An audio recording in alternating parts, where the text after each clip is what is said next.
Hello and welcome to Aware on the Air, presented by members and friends of Aware, the anti-war, anti-racism effort, a local Champaign-Urbana peace group. I'm Carl Estabrook. With me is our favorite Republican, Ed Mandel. We're recording this at midday on Tuesday, December 4th, in the studios of Urbana Public Television.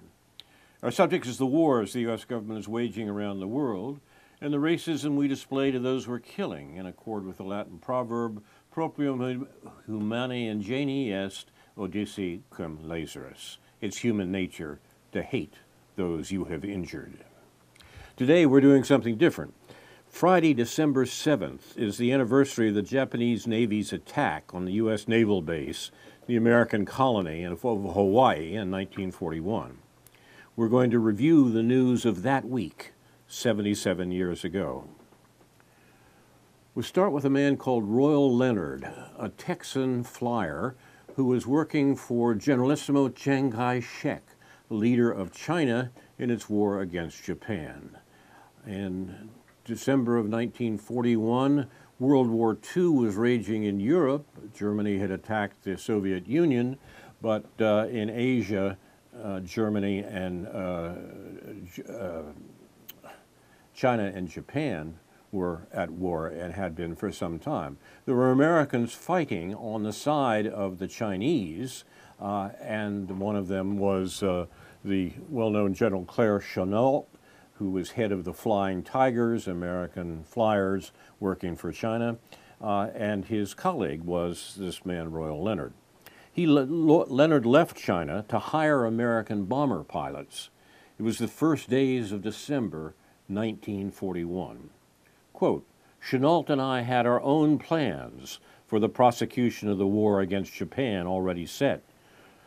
The United States government had promised us at least 27 new light Hudson bombers with a 2,000-mile range under an effective bomb load. Close quote. But then something happened in Hawaii. Yes, indeed. Quote, our fondest dream, the bombing of Nagasaki, was not then to come true, Leonard wrote. A load of potatoes arrived in the Warsaw Ghetto. It had been on the way to the soldiers at the front, the German soldiers fighting the Russians, but then it froze, so it was given to the Jews instead. Fried in hemp oil, the potatoes made excellent pancakes, wrote Mary Berg, a diarist of the ghetto. Quote, everywhere you go, the smell of fried potato pancakes assails your nostrils. It was December 1st, 1941. In Japan, Dr. Toyohiko Kagawa, the Japanese Christian pacifist, got a cable from Stanley Jones, a Methodist theologian and student of Gandhi. Jones said he was praying to avert a catastrophe in the Pacific and suggested that Kagawa do the same. Kagawa and 200 followers began praying continuously, night and day. It was December 1st, 1941. Dr. Samuel Hardin Church, president of the Carnegie Institute, called for a Jewish army. It was December 4th, 1941. Church thought it should be made up of 200,000 American Jews who would be exempted from the draft. There was a draft in Roosevelt's America. Trained in Canada and supplied with Lend-Lease weaponry, weapons designed for Europe. Church said in his address, quote, Jews will fight with grim determination to inflict a retribution so terrible that history will provide no parallel for its consummate execution, close quote. And when the Jews were done fighting Hitler, they would go to Jerusalem, quote, reclaiming into that ancient fold all the stricken refugees, inspired to a new existence where King David and those mighty men of Israel for many centuries held their state, close quote. Nehru was released from prison in India, along with 500 other members of the Indian Congress Party. Quote, the only meaning I can attach to their release, Gandhi said to a reporter, is that the government of India expects the prisoners to have changed their opinion regarding self-invited solitude. I'm hoping that the government will soon be disillusioned, close quote. The government, of course, was the British establishment in India. It was December 4th, 1941. Someone leaked the full text of the Victory Program to a reporter from the Chicago Tribune. The Victory Program was the Roosevelt administration for plans to enter the war in Europe. The American public was strongly anti-war, and the Roosevelt administration was working to find a way to get the United States into the war, mainly to pick up the pieces when the combatants had exhausted one another. This was called grand area strategy in the Roosevelt administration. In the Chicago Tribune and its sister paper, the Washington Times-Herald, both anti-Roosevelt and isolationist papers, huge headlines appeared. FDR's war plans. Goal is 10 million armed men, half to fight in AEF. AEF meant American Expeditionary Force, that is, American soldiers sent to Europe. Quote, one of the few existing copies of this astounding document, wrote the Tribune reporter, which represents decisions and commitments affecting the destinies of peoples throughout the civilized world, became available to the Tribune today. This was long before WikiLeaks, right? It's a blueprint for total war on a scale unprecedented in at least 2 oceans in 3 continents, Europe, Asia, and Africa. The news made the late edition on December 4th, 1941. Alfred Wiedemeyer, who had drafted much of the documents, was dismayed. Quote, as I read on, it became all too clear that the Chicago Tribune correspondent had published an exact reproduction of the most important parts of the Victory Program, on which I'd been working day and night for the past several months, he later wrote. The plan was for a long, slow war in which the first land attack would not come until 1943. And it was a war against the German people, by hunger, by bombs, and also by words. Quote, popular support of the war effort by the peoples of the Axis powers must be weakened and their confidence shattered by subversive activities, propaganda, deprivation, and the destruction wrought. Against Japan, the United States would use strategic methods, said the plan. A reporter asked Roosevelt, the president, about the alleged war plans. I don't think I have any news on that, Roosevelt replied. Later, he ordered an investigation into the leak, and FBI agents questioned Wiedemeyer closely about his pro-German leanings. But Wiedemeyer wasn't the culprit. Senator Burton Wheeler later said that Hap Arnold, head of the Army Air Forces, had given the plans to him and that he'd passed them on to the Chicago Tribune. Compare the arguments going on around WikiLeaks today. Wiedemeyer, though, suspected that President Roosevelt himself wanted the war plans made public. Quote, I have no hard evidence, he told historian Thomas Fleming years afterwards, but I've always been convinced on some sort of intuitional level that President Roosevelt authorized it, close quote, that is the leak.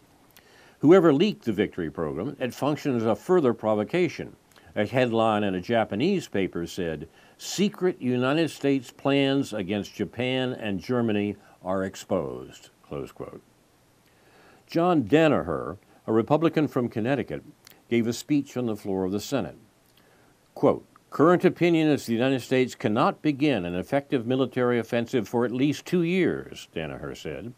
How many of the hungry in Europe would be alive by then? Starvation, he contended, was not a legitimate weapon. Quote, so true is this that even if feeding the helpless Belgians, Poles, Frenchmen, Greeks, and others proved to be of some help to Germany, it would still be the duty of the United States, with huge surpluses and available carriers, to carry out this work, close quote. It was December 4th, 1941. In Hollywood, Thomas Mann, the German author, recorded a propaganda message. It went out to German listeners from the BBC. Quote, you know the unspeakable crimes which have been and are being committed in Russia against the Poles and the Jews, Mann said, but you prefer not to know them because of your justified horror of the equally unspeakable, the gigantic hatred which someday must engulf you when the strength of your men and machines gives out, close quote. It was December 6, 1941. Lord Hankey wrote Churchill about a way to kill a lot of animals and people too, in Germany. It was December 6, 1941. Quote, "The only method technically feasible at the moment is the use of anthrax against cattle by means of infected cakes dropped from aircraft," Hankey informed the Prime Minister. "The experiments which have been made," he said, "give good ground for supposing that a considerable number of animals might be killed by this method if it were used on a sufficient scale at the time of year when cattle are in the open." To kill cattle, Hankey said, you would need a lot of anthrax bacteria, plus 2 million cattle cakes, plus people and machines to squirt the anthrax germs into the cakes. Churchill approved the plan. Thus began Operation Vegetarian, the creation of millions of diseased cakes which sat in storage awaiting the Prime Minister's word of command. In the end, the Russian army and years of round-the-clock firebombing proved sufficient to compel an unconditional surrender from Germany. The Chinese ambassador, Dr. Hu Shi, visited President Roosevelt in his study. It was Sunday, December 7, 1941. Roosevelt, dosed by his doctor with his morning squirt of nose drops, read aloud to Hu Shi the letter to the Emperor of Japan that he had sent at 9 o'clock the night before. Every so often, as Hu Shi listened, Roosevelt stopped reading and praised his own handiwork. Quote, "I got him there. That was a fine telling phrase," Roosevelt said. The letter to Emperor Hirohito talked sonorously about a long period of unbroken peace and about new developments and their tragic possibilities.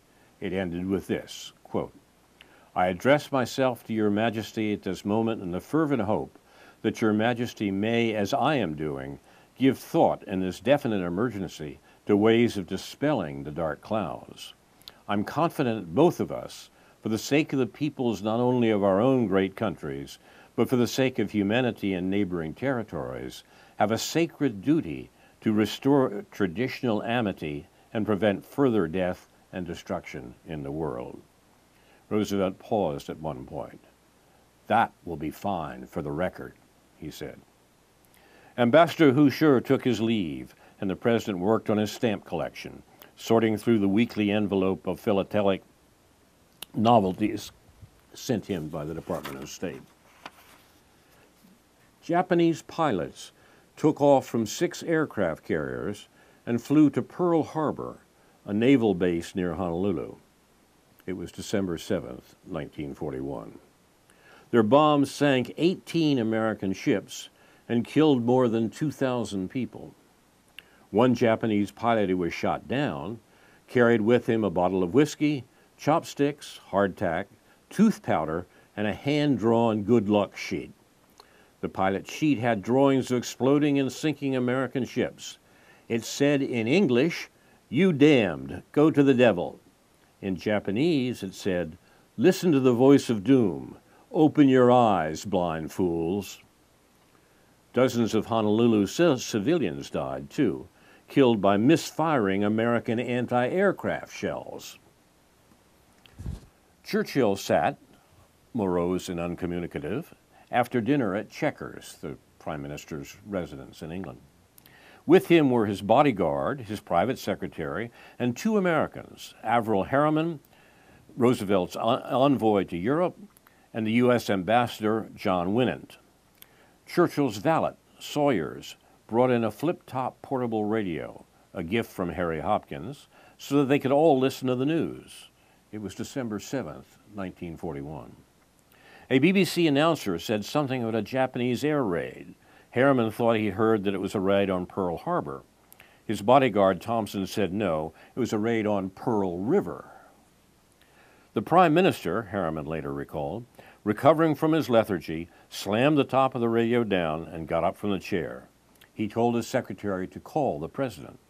"Mr. President, what's this about Japan?" Churchill said.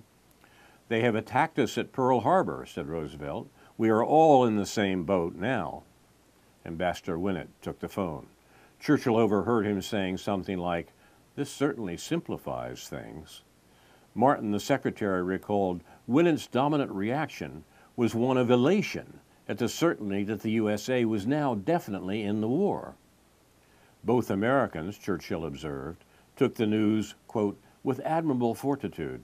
In fact, one almost might have thought that they had been delivered from a long pain, close quote.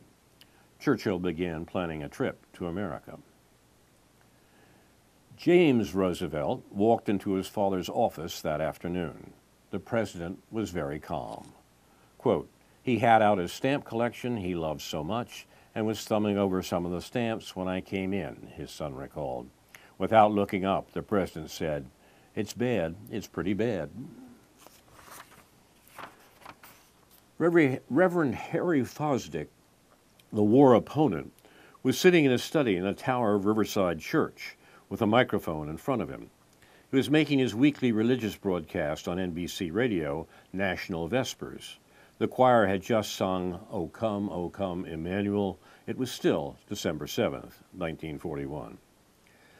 The radio audience is full of people who feel like trees in a high wind, Reverend Fosdick said. Today, the winds are terrific. An announcer broke in to say that President Roosevelt had called a cabinet meeting following the attack on Hawaii. Then a newsman hooked up live from the roof of KGU in Honolulu. Quote, it is no joke. It is the real war, the KGU man said. The announcer switched over to the White House press room, where correspondent H.R. Balkage said that a powerful ship had been torpedoed 1,300 miles from San Francisco and that the Japanese were busy with submarines within our own waters.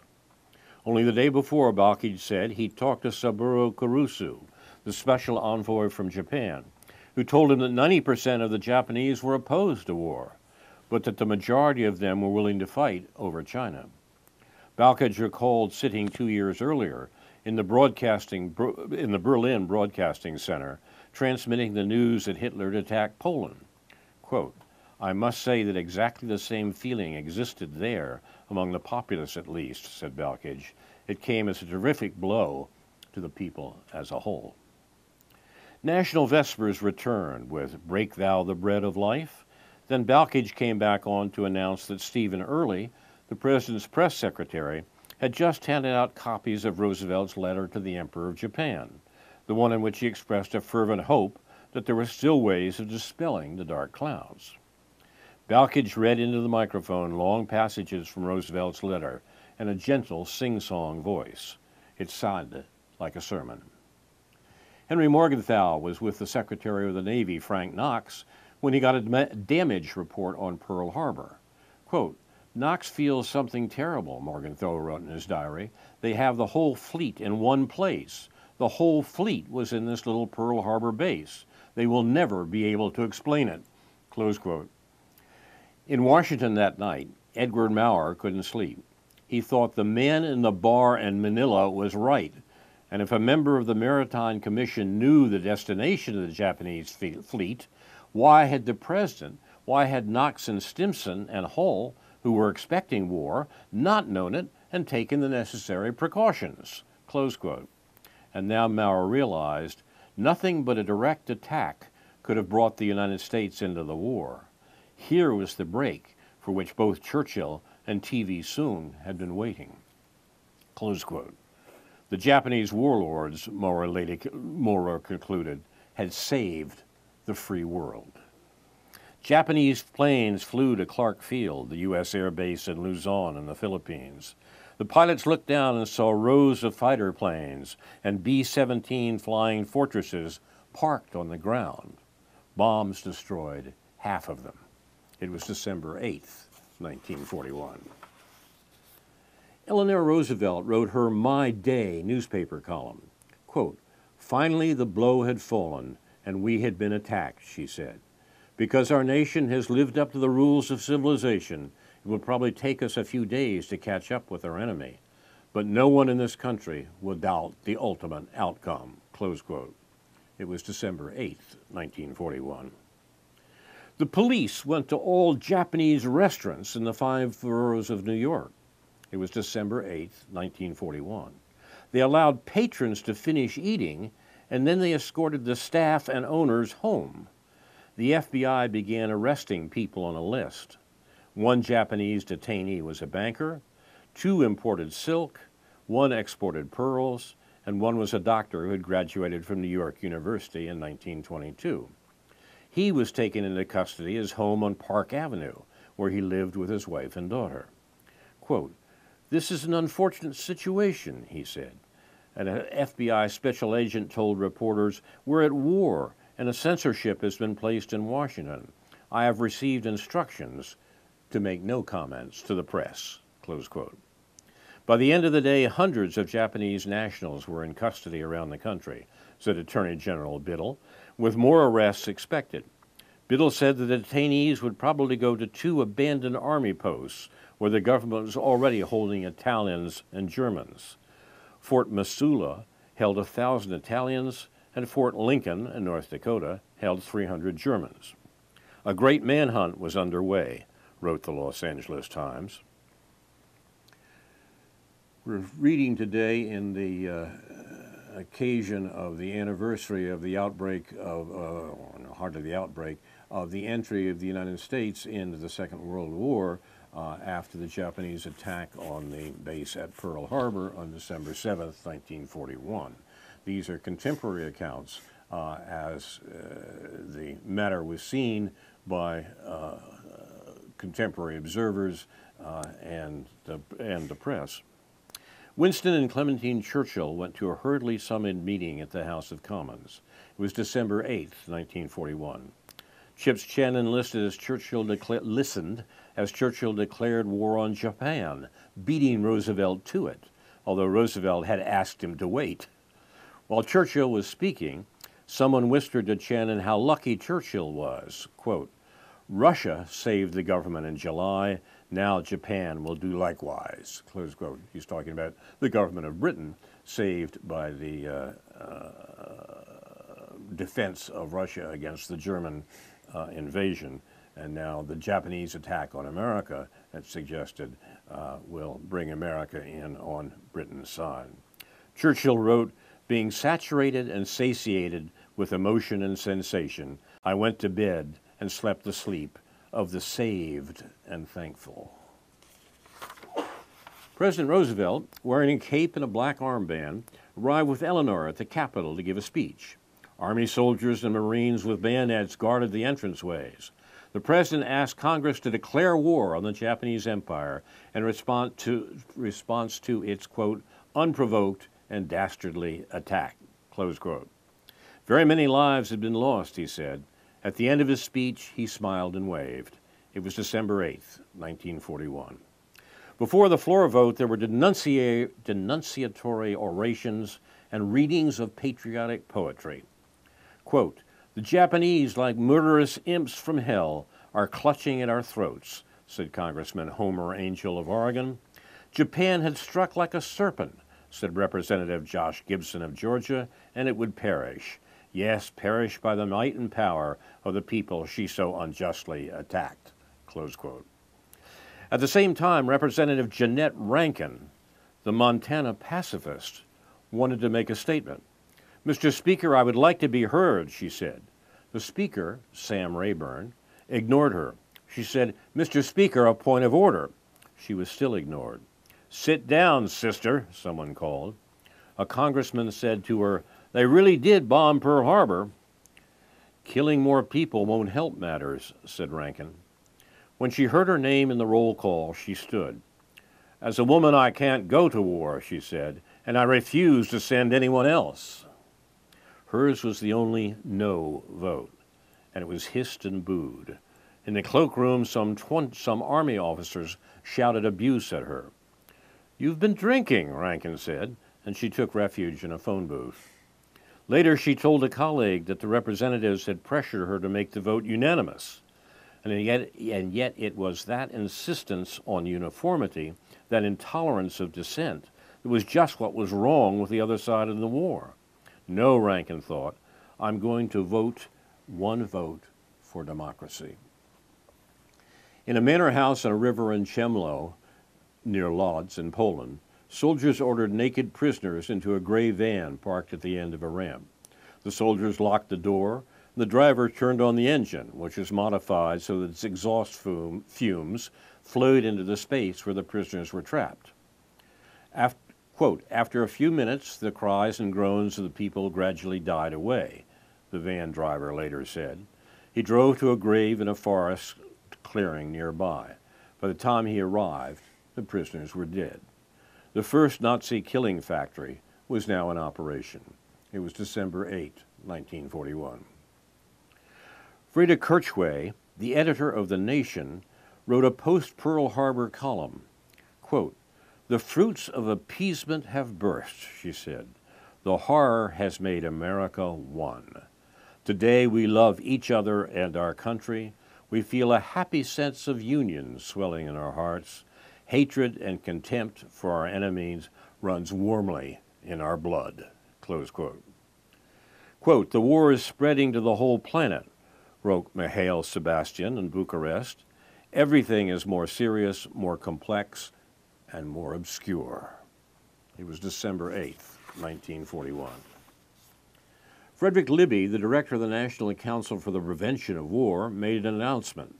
The group would not obstruct the war effort, he said, but would, quote, "continue to support the method of negotiation to take place at the earliest moment when negotiation becomes feasible."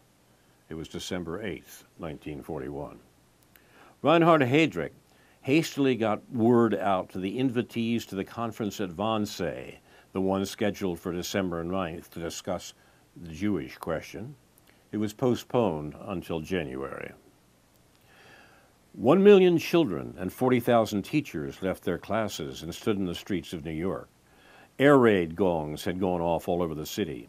It was December 9th, 1941. Quote, "Swiftly and quietly the schools of the world's largest system were emptied in 15 minutes, wrote the New York Times. Not a trace of panic was evident. The parochial schools hadn't known about the drill, though. Sisters from the Church of the Lady of Pity school walked out to a police officer in the street and asked if a real air raid was going on. An 8-year-old boy told his classmate that 1 million Hitler planes were coming. But the cops are going to pop them all off, he said. Mary Berg in Warsaw, the diarist, heard that the Germans had gone through the ghetto at Lodz, confiscating all furs, warm underwear, and woolen clothes. Warsaw was next, she was told. But America's entry into the war had inspired her ghetto with new hope. Quote, "Most people believe that the war will not last long now that the Allies' victory is certain," she wrote.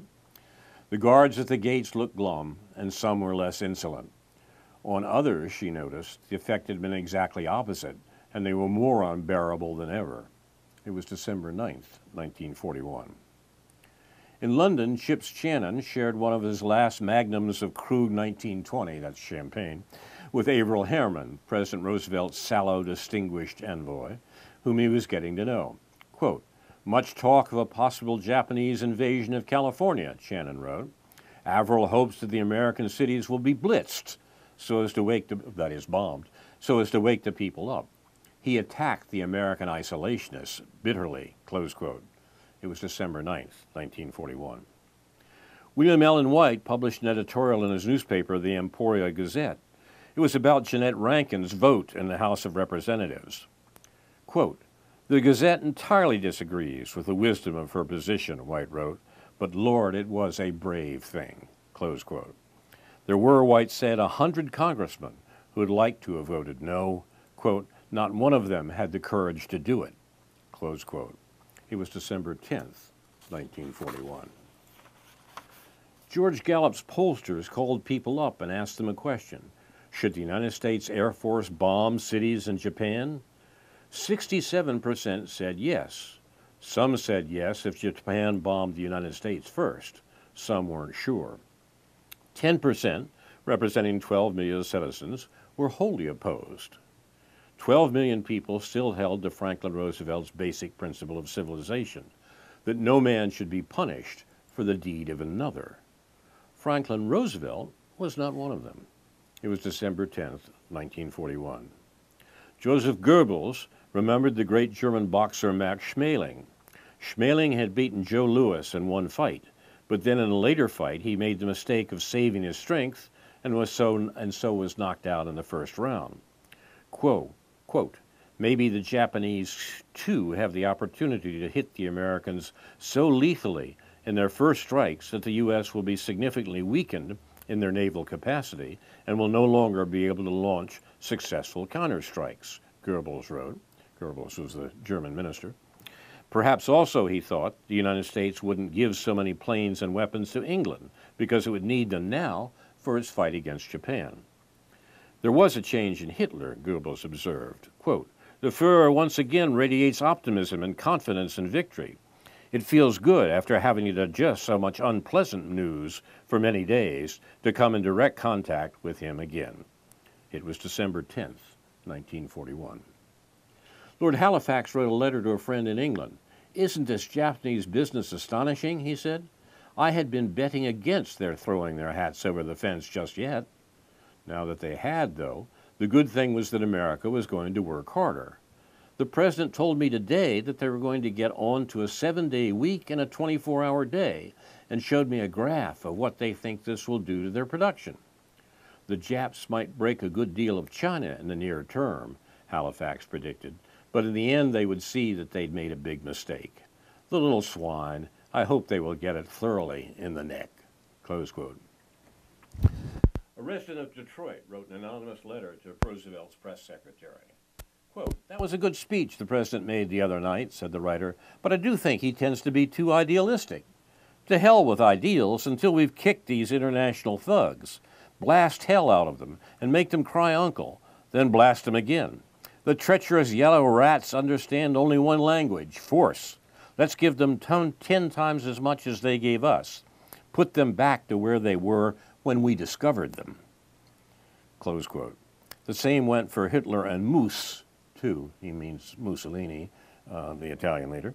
The letter writer said, it was December 10th, 1941. Japanese dive bombers flying out of Saigon sunk the Prince of Wales, the ship on which Churchill had sailed to meet Roosevelt and signed the Atlantic Charter. Half the men on it died. It was December 10th, 1941. Harold Nicholson, crossing Oxford Circus, the square in London, read a poster, Prince of Wales and Repulse sunk.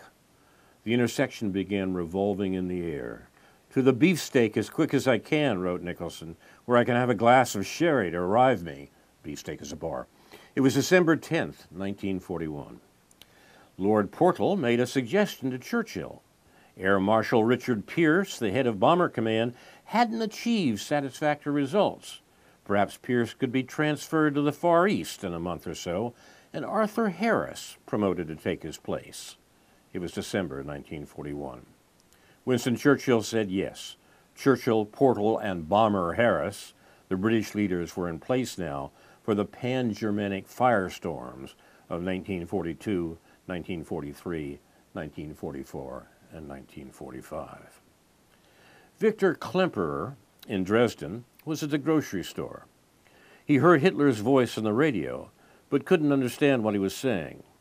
Has war been declared on the USA? Klemperer asked the shopkeeper. I don't know, I'm busy here, said the shopkeeper. Later, Klemperer read Hitler's denunciation of Roosevelt. Quote, it was the Jew in all his satanic vileness which gathered around this man, but also to whom this man reached out. The language of the empire pushed to the point of absurdity, Klemperer thought. It was December 11th, 1941. Another transport of Jews, men, women, and children, was sent by train from Krefeld to Dusseldorf, about 15 miles away. It was December 11th, 1941. In Dusseldorf, Gestapo and SS men marched the Jews through the city to a slaughterhouse. The slaughterhouse was being used as a deportation terminal because it was out of the way and because it had long loading ramps, and perhaps also because it was a slaughterhouse. The Jews left for the ghetto in Riga the next day. In Riga, an SS officer named Friedrich Jeckeln carried out Himmler's orders. Quote, they were shot, he later told an interrogator, in a little wood 3 kilometers outside Riga on the left-hand side of the road, between the road and the railway line. Close quote. President Roosevelt read a preliminary copy of Washington Merry-Go-Round, a widely syndicated newspaper column by Drew Pearson and Robert S. Allen. Pearson and Allen said that Pearl Harbor was, quote, the largest naval defeat in this nation's history. Roosevelt was vexed. He was suppressing all details of the disaster, and he asked J. Edgar Hoover, head of the FBI, to get in touch with the columnists and threaten to take away their press privileges. Hoover met with Pearson and Allen, and they withdrew the column. It was December 12, 1941. We're looking at the news of the week from the first week of December 1940, the first weeks of December 1941, remembering the anniversary of the attack on Pearl Harbor on December 7th, 1941. Goebbels, the German minister, was in the Reich Chancellor listening to Hitler talk to party leaders. He talked about Russia and Pearl Harbor and the war with the United States. Then he talked about the Jews. Quote, with respect to the Jewish question, the Führer has decided to make a clean sweep, Goebbels wrote afterwards in his diary. The world war is here, and the annihilation of the Jews must be the necessary consequence. Close quote. It was December 12, 1941. German soldiers were freezing at the front in Russia, and Goebbels threw himself into the winter relief campaign.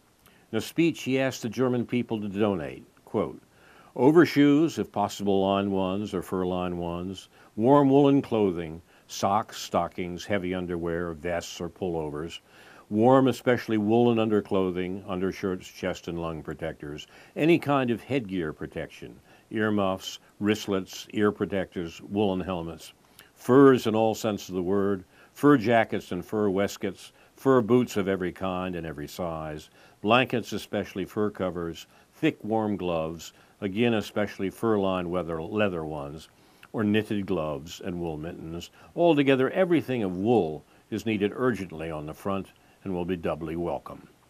The war, Goebbels said, would decide the existence or non-existence of the German nation. At Community Church in New York, John Haynes Holmes, the pacifist and playwright, preached the first sermon he had written since Pearl Harbor. Quote, more significant than any action of America in defense of her national interests was her instant reaction of retaliation, revenge, punishment, and death upon the foe, Holmes said. From such evil can come no good thing, but only disaster and doom immeasurable.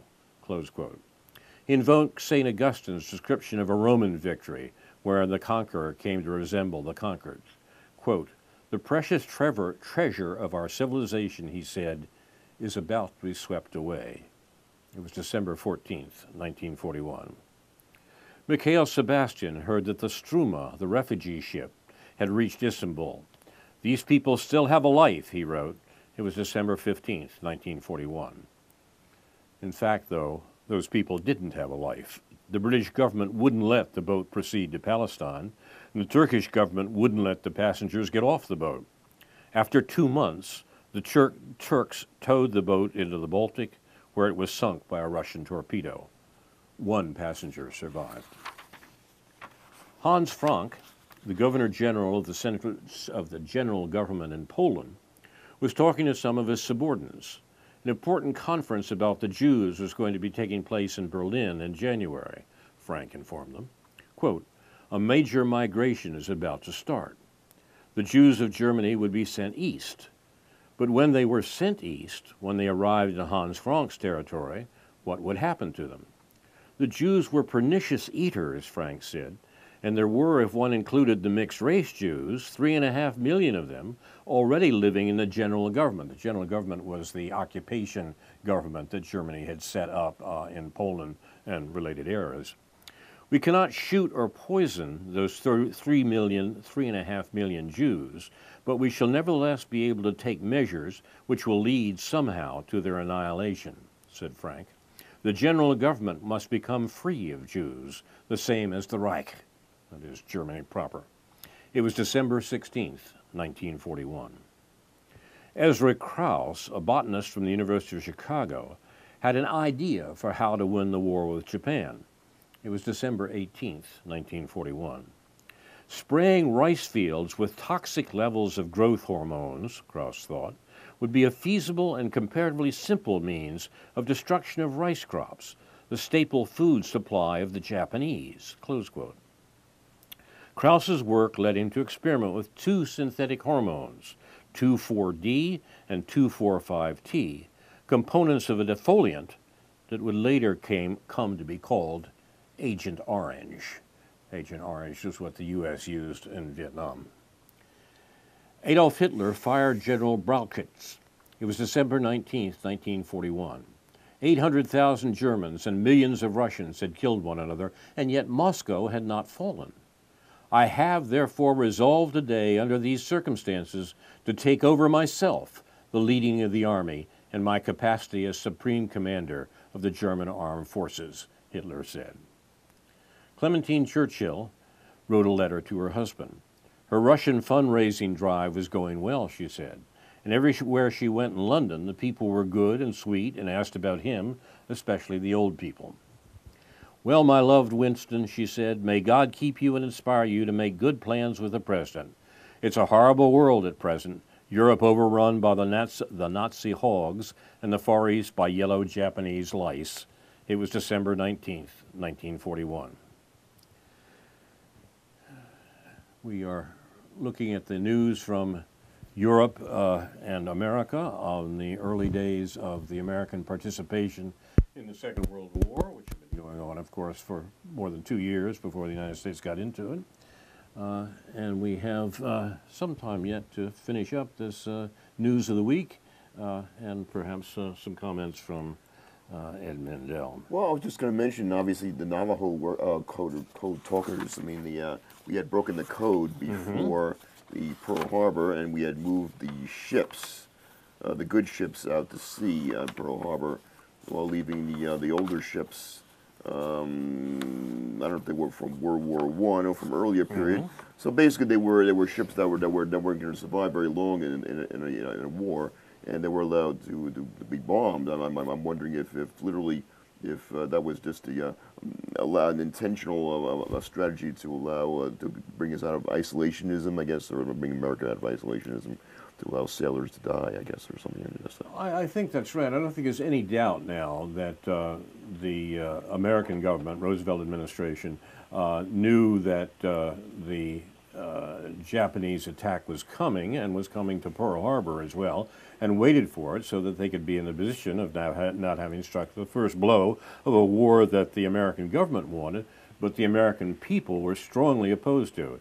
We forget that in 1941, the war in Europe had been going on for 2 years, and the American populace was adamant that the U.S. should not get involved in it.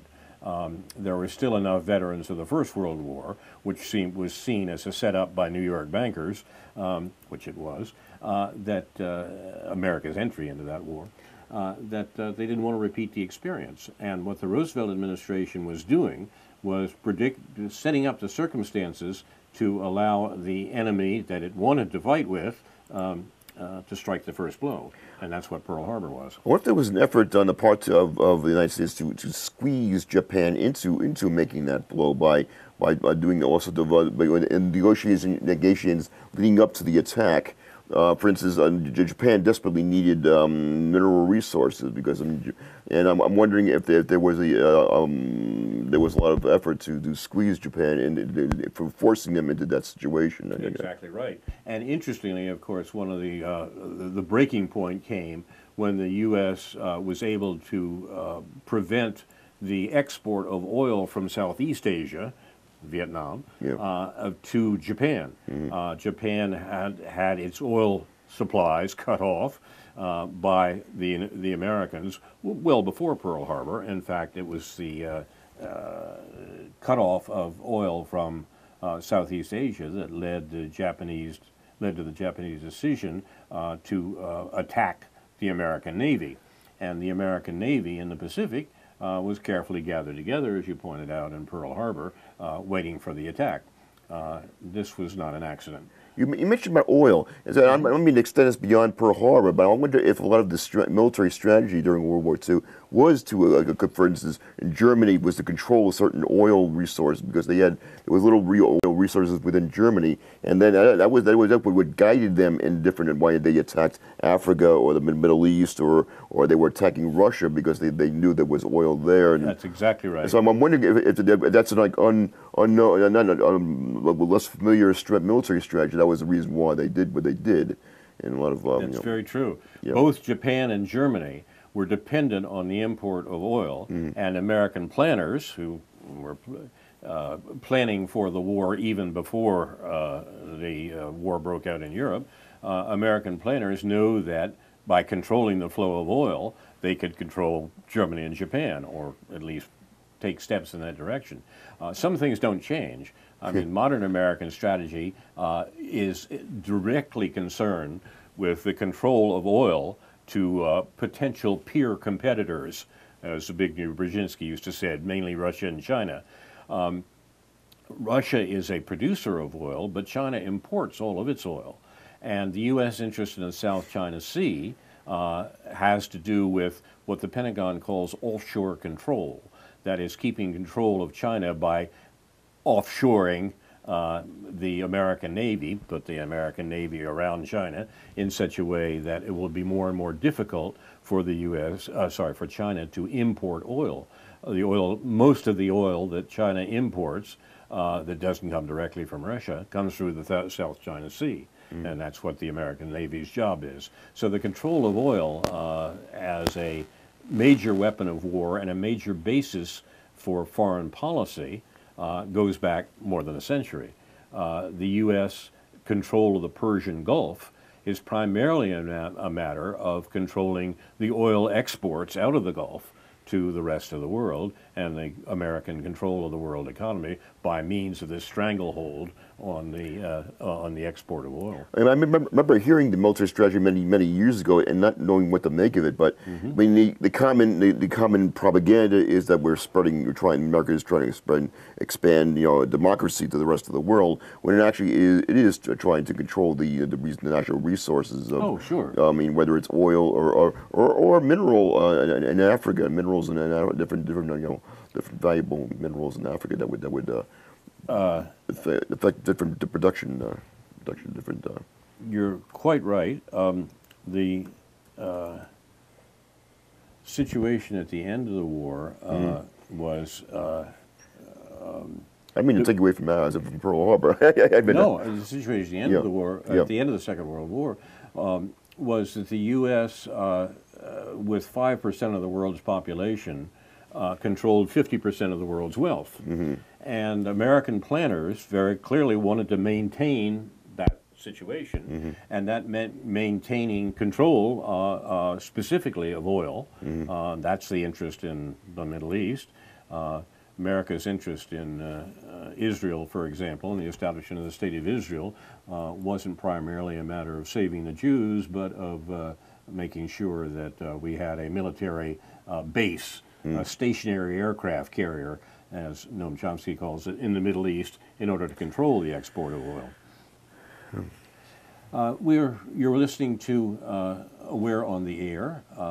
We have a few minutes left, and I think I will go back to the news of the week from December 1941, the week after the attack on Pearl Harbor. The Bombay Chronicle, an Indian newspaper, remember India was controlled by Britain at this point, asked Mohandas Gandhi what he thought of the fact that the United States was now in the war. It was December 20th, 1941. Quote, "I cannot welcome this entry of America," Gandhi said. "By her territorial vastness, amazing energy, unrivaled financial status, and owing to the composite character of her people, she is the one country which could have saved the world from the unthinkable butchery that's going on." Now, he said, there was no powerful nation left to mediate and bring about the peace that all peoples wanted. "It is a strange phenomenon," he said, "that the human wish is paralyzed by the creeping effect of the war fever." Churchill wrote a memo to the chiefs of staff on the future conduct of the war. Quote, "The burning of Japanese cities by incendiary bombs will bring home in a most effective way to the people of Japan the dangers of the course to which they have committed themselves, he wrote. It was December 20th, 1941. Life magazine published an article on how to tell a Japanese person from a Chinese person. It was December 22nd, 1941. Chinese people have finely bridged noses and parchment yellow skin, and they are relatively tall and slenderly built, the article said. Japanese people, on the other hand, have pug noses and squat builds, betraying their aboriginal ancestry. Quote, the modern Jap is the descendant of Mongoloids who invaded the Japanese archipelago back in the mists of prehistory, and of the native aborigines who possessed the islands before them, Life explained. The picture next to the article was of the Japanese premier, Hideki Tojo. In the Lodz ghetto in Poland, trucks began taking the gypsies away. They went to Kelmo, the new death camp, where they were killed with exhaust gases and buried. It was just before Christmas, 1941. Russian planes dropped Christmas cards onto German troops at the front. It was December 24th, 1941. One card reproduced photographs of families of dead German soldiers. Quote, for this woman there is no happy Christmas, it said. For this child no father's knee. She is a widow. He is fatherless. Another card showed a winter landscape covered with innumerable wooden crosses, each with a German helmet on top, while carrion birds circled overhead. It said, living space in the east, Lebensraum. This was the German war aim at, announced early on that the war was to provide living space in the east for Germans and others from Western Europe. Adam Chernyakov was sick, feverish, throwing up. It was December 24th, 1941. Chernyakov had gotten an order, quote, we must surrender all the furs, both men's and women's. I am to be personally responsible, close quote. He had until the 28th of December. The Pope gave a Christmas Day message from Vatican City, quote, there is no place for open or secret oppression of national minorities, he said.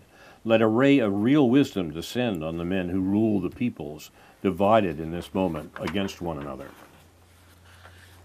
Miriam Korber, living with her deported family near Mogilev in the Ukraine, wrote in her diary that it was very cold. Quote, last night the north wind started to blow, she wrote. A true Ukrainian north wind, the wind of the steppe. It blows into our room. Firewood was very expensive, so they had no fire in the daytime. Will we be able to survive these times, she wondered. Everyone asks himself this question, including me. It was December 26, 1941. David Lilienthal, the director of the Tennessee Valley Authority, listened to Winston Churchill give a speech to a joint session of the U.S. Congress. The speech was a masterpiece, Lilienthal thought, one of the best he'd ever heard, enlivened by alliteration and imagery, and at one point a growling sound that sounded like the British lion.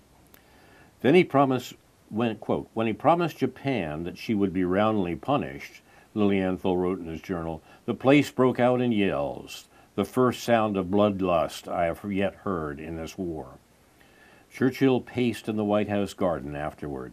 He'd had some doubts about his speech ahead of time, he told his doctor, Lord Moran, but then he knew it was just right. I hit the target all the time, he said. It was December 26, 1941. Frances Partridge listened to the BBC. She heard about German soldiers freezing and dying, and she heard about Churchill's latest triumph in America. Quote, he's doing his stuff, she wrote in her diary, and basking in the applause of American journalists, and not feeling a pang, I can't help thinking, over all the mistakes, the death and disaster he's responsible for, and boasting and threatening and speaking in rolling phrases of what we're going to do to the enemy in 1942, 43, 44, and 45. God help us all, close quote. There was mountains of furs in the conference room at the Community Authority in the Warsaw Ghetto. Quote, all normal work in the offices has stopped, wrote Chernyakov. Everyone is busy with fur collection. It was December 28, 1941. Commissioner Oswald arrived the next morning, angry that he had not received an itemized report. Chernyakov and staff began making an inventory. They counted 690 men's fur coats, 2,541 ladies' fur coats, 4,441 men's fur linings, 4,020 ladies' fur linings, 220 silver fox pelts, 258 blue fox pelts, 872 red fox pelts, 5,118 fur hand warmers. These are all for the German troops in Russia. 39,556 fur collars, 7,205 assorted pelts, and 2,201 sheepskin coats, with more coming in. Chernyakov also noted 3,438 cases of typhus in October and 2,156 in November. There were 10 times the number of funerals in the ghetto as there had been the year before. Dorothy Detzer wrote a letter to the members of the Women's International League for Peace and Freedom. Membership in the League had dipped since Pearl Harbor, but Detzer was unswayed. As pacifists, we can never yield our inalienable right to affirm and declare that war between nations or classes or races cannot permanently settle conflicts or heal the wounds that brought them into being, Detzer said. It was December 28, 1941. Albert Einstein, on the other hand, was a war supporter now. Quote, "We must strike hard," he said, "and leave the breaking to the other side." General MacArthur listed the cultural treasures of Manila that had been wrecked by Japanese planes. The actions of Japan's 63 bombers, quote, "can only be deemed completely violative of all the civilized processes of international law," he said. The beautiful old church of Santo Domingo, with its priceless art treasures and venerated relics, is now a heap of smoking ruins before which relays of black-robed priests are continually praying for the people. At the proper time, MacArthur added, there would be retaliatory measures. Much of Manila was unscathed, however. 3 years later, during its recapture, American bombs and shells would flatten the city. There's more news from the Pacific in the first weeks of the American participation in the Pacific War in December of 1941. I've been quoting from Nicholson Baker's excellent book, Human Smoke, the book that collects this news of the American participation in the Second World War in the Pacific in remarkable detail. I recommend it highly. We have a few minutes left for comments. Oh, yeah. Oh my gosh! I'm having trouble with names today. Oh my! It's the season to be jolly, I guess. Or I something. guess, right. I'm not sure what's affecting you. All right, so yeah, no, I mean, I find it interesting to review old text of how they were thinking at that time, and how in retrospect we know things that they've kept secret all the years later. And so it's kind of interesting to correlate these things and find out the real truth of what really happened. Yeah, I think and how it might relate to what's happening to this very day. Exactly, I think that's right. And so it's kind of interesting to review history sometimes to learn from it and to figure out the rhyming of history sometimes, and it's important to know the old poetry. If you will. Well, I think the point you made early on is we have to recognize that the United States government desperately wanted this war, and the American people didn't, and that our notion, conditioned by literally generations of propaganda and mythology now, that the United States was walking along, minding its own business, staying out of trouble, not too much concerned about what was happening in the rest of the world until the Japanese attacked them at Pearl Harbor. It would be similar to what happened on September 11th, 2001. We were so innocent, and then suddenly we were attacked. And, that's an important parallel. So there is a parallel there. Absolutely and, right. And I'm sure that it's been brought up by our own government, and when you actually examine the details, it's like, wow. So I'm sure there'll be a Carl Estabrook in about 20 years doing the same thing which you're doing for Pearl Harbor as they're doing for what happened in 9/11. I hope you're right. And to be examining all the details and saying, all the explosions that happened in the basement of the Twin Towers, and say, wow.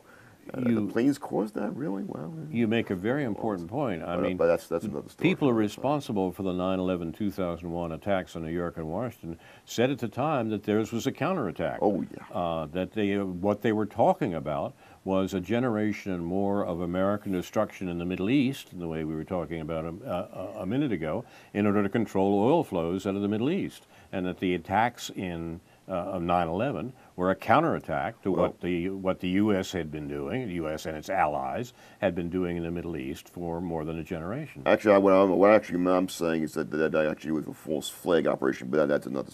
Actually, we probably disagree on that also, apparently.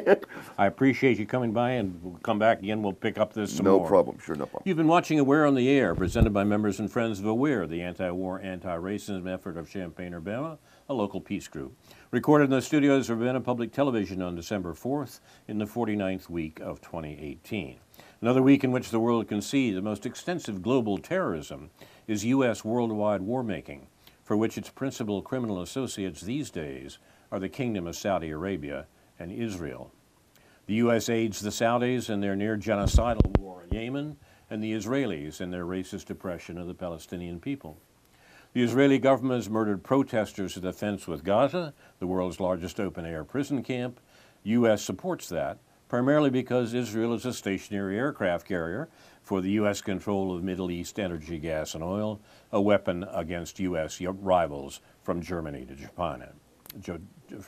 China. On this show, we concentrate on the shameful, underreported news of U.S. war-making.